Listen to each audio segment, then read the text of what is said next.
Mga kaibigan, nasa sobrang exclusive mga kaibigan. Tangina, sila pa lang yung mag-aaral doon. Ganun kakalupit. Ito pera, mag-enroll ka. Wow! Ang dami ah! Saan ako mag-aaral, kuya? Mag-enroll ka sa Jupiter. At huwag ka nang babalik dito kahit kailan. Puta Brad, ganun kakayaman! Tapos yung nanay mong walang ginawa kundi pagalitan ka at sabihan kang pabigat sa bahay. Sampalin mo na 10 milyon sa muka. Tapos ito sasabihin mo sa kanya. Ito ang sasabihin. Ma! Wag na wag kang uuwi rito. Ha? Hanggat di mo na uubos yung 10 milyon. Wag na wag kang uuwi rito sa bahay natin.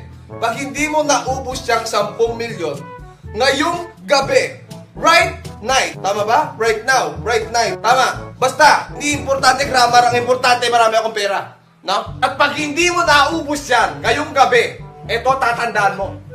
Hindi ka na makakaulit kahit kailan. Nakukuha mo. Puta, alam mo, sasagot sa'yo ng nanay mo? Alam mo kung ano? Opo, anak. Masusunod